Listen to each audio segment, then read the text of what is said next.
Friends, I have 3 new channels where stories will come out more often and more interesting. I hope it's not difficult for you to follow the links in the description and subscribe. It will be my pleasure.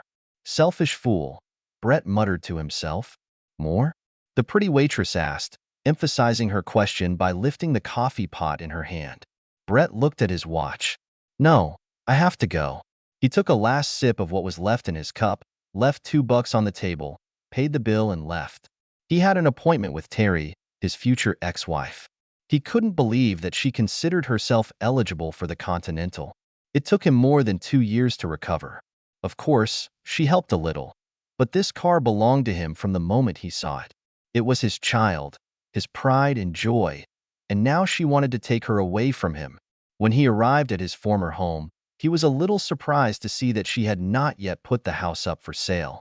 They hadn't lived there long enough to accumulate real capital, maybe 10 or 15,000, but none of them wanted to continue living there, so they decided to sell the house and split the profits. Everything was very civilized. In fact, Brett and Terry's divorce was as civilized as it could possibly be, except for the car. It was a 1960 Continental Mark V town car. Brett saw him in the backyard of an old farmhouse when he was driving through Indiana one day. It was exactly the same as the one his father had when he was a child. He usually didn't like classic cars, but there was something about this car. Brett stopped to talk to the farmer. He told the gray-haired old man in bib overalls that he would be happy to remove this old car from the site for free, but the farmer was not stupid. He knew perfectly well that the car was worth several $1,000s, even in the condition it was in. They conferred and finally came up with a figure that they both agreed on. But before Brett could spend that kind of money, he would have to talk to his wife. What do you know about restoring old cars? What is it? She asked. Nothing, but I can learn, he replied. They discussed it for several days, but Terry wasn't convinced. It was a lot of money, and if he lost interest in the old car, what then? Will they be able to sell it and get their money back, or will it just rust in the backyard like a farmer's? Brett had already done a little investigation and assured her that there was no way they could lose the money. Even if he didn't do anything with it, he could sell the car in its current condition for more than they paid.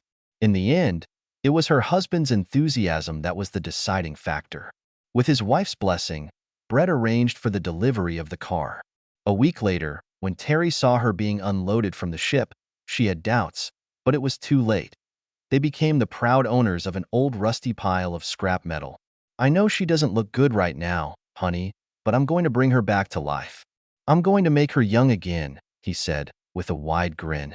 Terry has always believed in her husband. In her opinion, there was little he could have done if he had made an effort, so she immediately decided that she would support and help him in any way she could. Of course, that was many years ago. Now the Continental represented the proverbial line drawn in the sand of a failed marriage. He felt a little strange. It was the first time he had returned since he left almost 5 months ago. As he walked up the flat stone steps leading to the porch, a feeling of sadness did not leave him. He and Terry tried so hard to lay them out properly. Oh, he knew that divorce was the best thing for both of them. Terry felt the same way. Damn it, that was the only thing they both agreed on in recent years. Nevertheless, they had many wonderful years together. Brett was just raising his hand to knock when the front door opened. He had almost forgotten how beautiful she was. Hi, Brett, come in, she smiled, stepping aside. For a brief moment, he forgot why he was here. The grin started to break free until he suddenly remembered the car. He immediately went on the offensive. Terry, I can't believe you think you're entitled to the Continental. What the hell would you do with it if you had it? Wait, Brett, she said. Let's talk about it over a cup of coffee. I just made a fresh one. Her pleasant smile and calm demeanor were disarming. What the hell? He thought she always made the best coffee in town. Why not? He began to relax a little when Terry poured him a cup. He was pleased and comfortable to be back in his own kitchen. Unable to resist, he watched her from behind as she walked over to the counter and returned the pan to its place. A smile appeared on his face as he took his first sip of the hot black nectar. She returned to the table and sat down with her cup of coffee. So, she said, looking into his eyes, why do you think I'm not eligible for the Continental? So far, the conversation had not gone as he had expected. He was on edge. He was ready to fight. but there was absolutely no aggression in her voice. He thought they would already be yelling at each other. But then, they never yelled at each other. Even when they decided to divorce, the conversations were polite and tactful, but even then she never talked about taking his car. Brett studied her expression. She was always difficult to understand, but she seemed ready to negotiate. Maybe she'll listen to reason. Maybe there won't be any struggle. He'll just logically state his case. When he's done, she'll come to the only rational conclusion: the car belongs to him. Terry, if you remember, I was the one who bought this car. I did all the work on it. Wait a minute, she said again. The money for this car was taken from our savings. I put as much money into this account as you did. I'd say we split the cost of the car, wouldn't we? She was right. They both put the same amount of money into a savings account every month. But still, he did all the work. And what do you mean, you did all the work? She continued. You did most of the physical work, yes, but who spent hour after hour at the computer looking for all the details? It must mean something. Damn, he thought, another point in her favor. Things really weren't going the way he expected. She's not finished yet either. I even helped you with the car sometimes. Not very often, he interjected, deciding that he had earned 1 point for himself. Maybe not. We both know that I'm not a mechanic, and a lot of this was too difficult for me. I just didn't have the strength to help, but even then I was there for you, giving you moral support. He had to admit that she was really doing it. Brett took another sip of his coffee. He couldn't help but smile as his mind wandered into the past. God, life was so much fun back then. They seemed to do nothing but laugh and have a good time together. He missed those days. Who would have thought then that they would end up in divorce court? Brett sighed. Stop remembering, he thought. Let's get back to the current task. Terry, come on. You've never even driven this car. A couple of times when I tried to get you behind the wheel, you said it would be like driving a tank, and you didn't want to risk scratching it. There's a first time for everything, Brett. Maybe you can come with me for the first time, just to make sure I drive her normally. God, he thought, what a damn arrogance. Not only does she want to take my car, but she also wants me to teach her how to drive. I'll tell you what, he objected. Let me come over on weekends and take you for a ride. Can you do it? She smiled. Of course. How many times? I do not know. As many times as you want, I think. Well, you know, I don't have anything else planned yet. Terry said, indicating that she was thinking about it. Does this mean that I will get a car? Brett said a little impulsively. No, I was just asking, she teased. Come on, Terry. Damn it. If I'd known we were going to fight over her, I would have included her in the estate sharing agreement and left it to the judge to decide. I just thought it was an inevitable conclusion that I would keep the car. I never thought you needed it. Doesn't she bring back bad memories? Bad memories? She asked, looking a little puzzled. Which ones? Well, we've been messing around a lot in this car. Do you remember how we christened the back seat? You mean the one I was looking for 3 months before I found one that wasn't torn or worn out? Damn, he thought.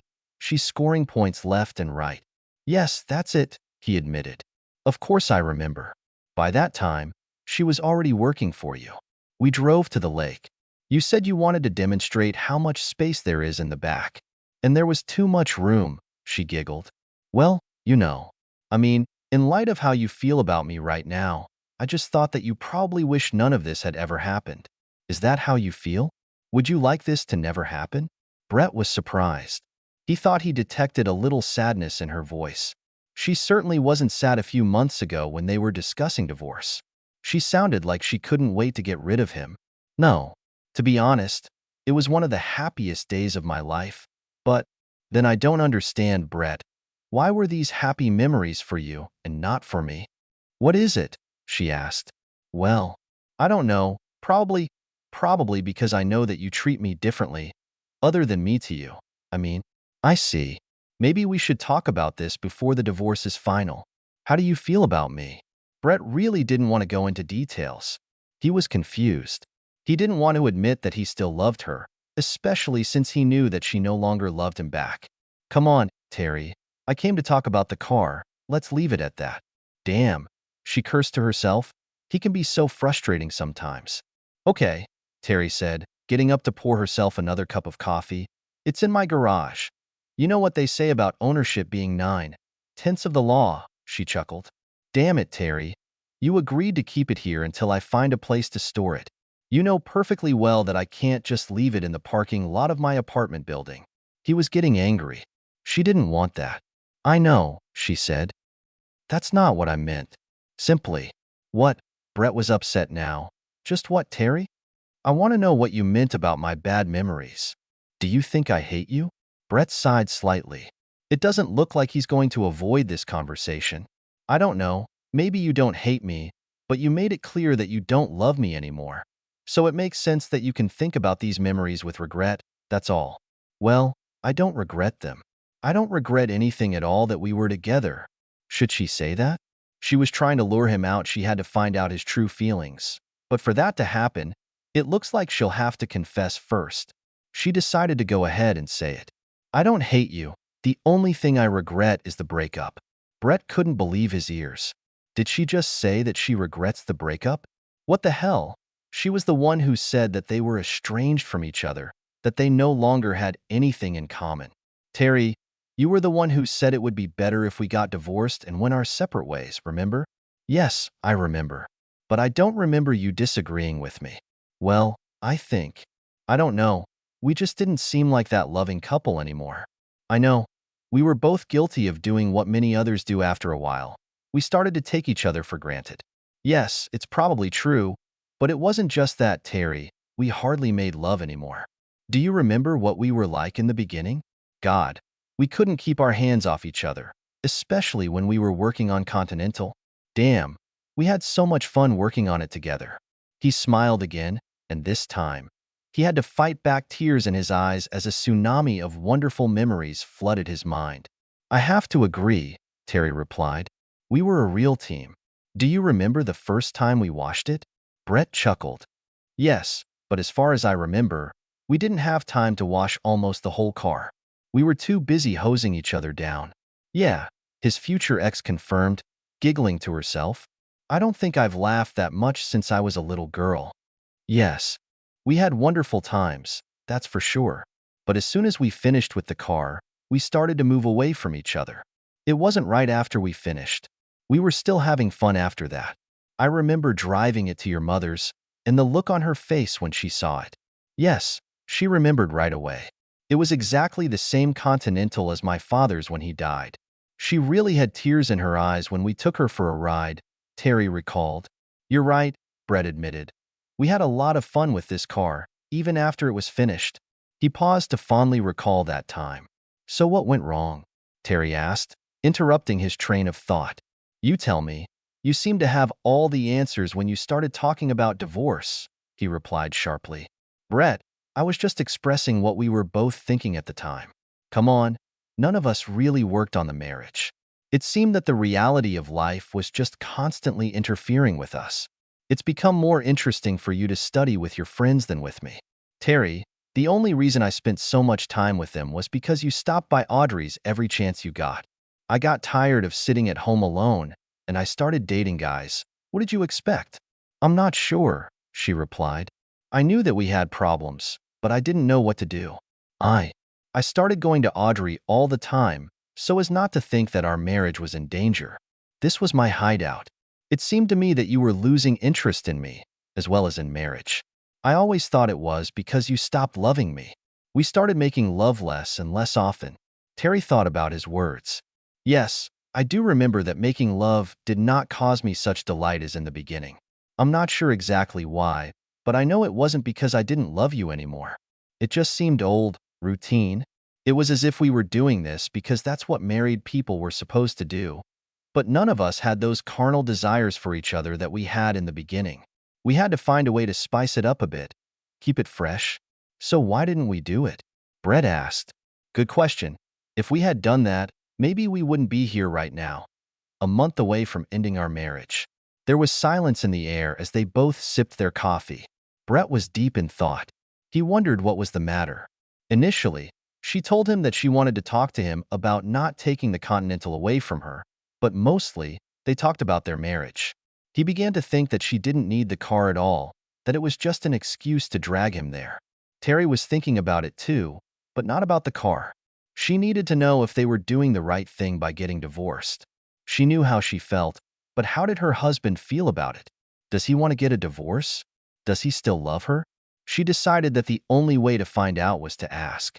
Brett, do you still love me? Come on, Terry. We've been through this before. No, they didn't. We talked about how our lives go in different directions. We talked about our different interests. We talked about how to live life without each other. Hell, we talked about everything except how we still feel about each other. Before the divorce takes place, I need to know, do you still love me? After making the decision to divorce, Brett spent many nights in his apartment, longing for lost love. Over the years, she and Terry have transformed from a loving married couple into two people living separate lives in the same house. They rarely quarreled, but there was no spark left. One evening, Terry started talking about the divorce. She said she thought it was time for both of them to move on.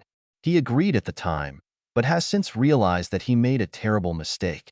He missed her like hell, he still loved her, but it was too late. The divorce was about to become final. She had already had several dates that he knew about, and maybe more. She was already moving on. So what should he do? Embarrass himself by admitting that he still loves her? Would he really put up with it to please her? Was this the price he had to pay to get his car? Damn it, he had always been honest with her before the divorce. Should he be less honest with her now?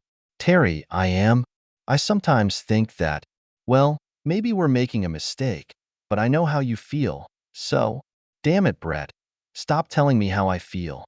It's obvious from our conversation that you have no idea how I feel, she said flatly. Oh, really? Then okay. How do you feel about it? I love you. These words almost took his breath away.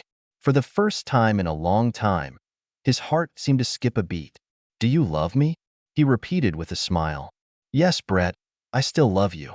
But you're dating. People say you're moving on. You? Who? What kind of people? Are you spying on me? No, of course not, but, well, people. People we both know are friends. You know. They told me that you were dating, that you were already looking for someone new, and they advised me to do the same. Terry sighed in disappointment at their friends. Why do people always need to interfere in the affairs of others? Why run to him with everything she was doing? I dated a little, yes, very little. I went on 3 dates with 3 different guys. She saw the question on his face that she knew he wouldn't ask, but that needed to be asked. No, Brett, I haven't slept with any of them. I won't say I wasn't tempted, because I was. I'm sure I don't need to tell you that 5 months is a long time, and to tell you the truth before each date, I thought there was a good chance that I would bring them home, but she took another sip of coffee and thought about it. She wanted to frame her next statement in a way that meant something, so that he would know that she was sincere. But by the end of each date, I no longer had the desire to make love to any of them. In fact, after the 3rd date, I realized that there was only one man I wanted to see in my bed. She looked into his eyes. It's you, Brett. You're the only man I want in my bed. Brett found it hard to believe his ears. He fantasized about them getting back together, but he didn't really think it would ever happen. He was sure that he had lost her forever. And then a thought struck him. Does she really mean that she wants to stay married? Or is she offering him a friends with benefits situation? He had to clarify the situation. Are you saying you don't want to get a divorce? A wide smile spread across her face. I think we should sleep together and talk about it in the morning. What do you think? She was right about one thing. 5 months is a long time. He still wasn't sure what she was offering. Brett followed his wife into the bedroom. Yes, she was still his wife, at least for a while. He was going to make love to her as if she were his wife. When they reached the bed, he turned and looked into her eyes. There was a desire in them that he hadn't seen in a long time. It was so long ago. Not only 5 months since their breakup, but also several years before that. How could they let their love fade so much? That night, they both slept more soundly than at any time since the word divorce was first mentioned. Brett heard the joyful singing of a bird outside the bedroom window. He opened his eyes to the morning sun. Looking at the white ceiling for a short time, he realized that he was in his own house. It was not a dream, he thought. It really happened. He looked around and saw his wife looking at him. A wide smile graced her beautiful face. Good morning, handsome, she whispered. Good morning, beautiful, he replied with the same wide smile. We'll split up the Continental, he said. What? Her heart suddenly sank. Was he still thinking about divorcing her? Yes, I will teach you how to drive a car, and you can drive it sometimes, and I will drive it sometimes. He looked back and saw the startled expression on her face. I'll teach you how to drive it on one condition. You will never, ever mention the word divorce again. Not now, not ever. He felt the tension in her body disappear. You got it, big boy, she promised. Okay, first thing tomorrow I'll call my lawyer and tell him that everything is canceled. Terry decided that simple gratitude was not the way to express her appreciation. That Sunday, they had plenty of time after making love to pick up his clothes. That evening, they both renewed their vows. They held hands, looked into each other's eyes, and swore loyalty, love, honor, and respect. They vowed never to take each other for granted again and to work on their marriage every day. They both knew how close they had come to losing what was most precious to them, and they were determined never to let it happen again. On Monday, Terry was going to lunch with her best friend Audrey. Audrey was glad to see a smile on her friend's face for the first time in months. Judging by the smile, did your little trick with the car work? What is it? She asked happily. Like a mascot, Terry replied, sitting down in an armchair. What did he say? That he loves me, she replied. Today he will call a lawyer and stop the divorce. Oh, Terry, that's great. Audrey, I've been trying to figure out how we got to divorce in the first place, but I just don't get it. I think we're just tired of each other. Maybe we needed this to wake up. You know what they say, what you have, you don't keep. When you lose it, you cry. I'm glad you two realized that before you lost it. Yeah, me too, Terry replied with relief. I don't understand why you used the car. Why didn't you just call and tell him you wanted to talk about the divorce? Because I wasn't sure how he felt. I didn't know if he still loved me or not. If I had called and said I wanted to discuss the divorce, he could have just brushed me off, and I wanted to talk to him in person. I knew that the best way to make sure he would come was to threaten him that I would keep the car. Well, I couldn't be happier for you, Terry. Thank you, Audrey. But tell me if it hadn't worked out, if Brett had said he wanted to continue the divorce. Would you leave the car? Are you kidding? I could never take this car away from him. It's his child. I would never be able to offend the person I love so much, even if he didn't love me back. Brett and Terry have fulfilled their vow. They worked on their marriage every day. They organized a date night, not once a month, but whenever they wanted to. Sometimes it was dinner and dancing, or a show, sometimes theater, and sometimes they just parked by the lake in the backseat of the Continental. 3 years after their reconciliation, Brett's mother passed away. Both he and Terry took over all the arrangements for the funeral, and she did not leave his side a single step throughout this ordeal. A couple of weeks after the funeral, they were putting her house in order to sell it. Terry was going through the papers, receipts, and old documents that his mother had kept for many years, and Brett was packing family heirlooms in boxes. Brett, she called from the bedroom, please get me a registration card from Continental. Registration card? Why? I just want to check something, she replied. A few minutes later, Brett handed over the Continental's registration card to his wife. Honey, do you know, you always said that this car looks like the one your father had? Yes, he replied, still a little confused. Well, you're wrong. It doesn't look like it, she said, holding the registration number up to another piece of paper. It's the same one. Really? He asked about what he thought his wife had just said. Listen, honey, your mother kept the registration documents for your father's car all these years. They are the same. Brett took the two papers from her hand and compared them side by side. She was right, the car numbers were the same. His knees weakened a little, and he had to sit on the bed next to his wife. You once told me there was something about Continental that made you want her. I always thought it was just because it reminded you of your dad's car, but it was more than that, honey. I really think it was your father who brought you to this car. It was his way of reconnecting with you. On their way back to Illinois, they stopped at a cemetery. The remains of flowers were still scattered around the freshly dug burial place of his mother. Nearby was his father's old but well-kept grave. Brett hugged his loving wife and said reverently, "Look, Dad," he said, nodding at the Continental parked just a few steps away from him. "I remember how much you love this car, and I promised to take good care of it. I hope you know how much happiness and joy she brought to Terry and me." He stopped to wipe a tear from his eye. "Take care of your mother. She loved you and honored your memory until the day you were reunited." He and Terry were facing each other. She wrapped her arms around him, put her head down and hugged him. "I love you so much, Brett." "I love you too, darling," he said, gently leaning his cheek against the top of her head.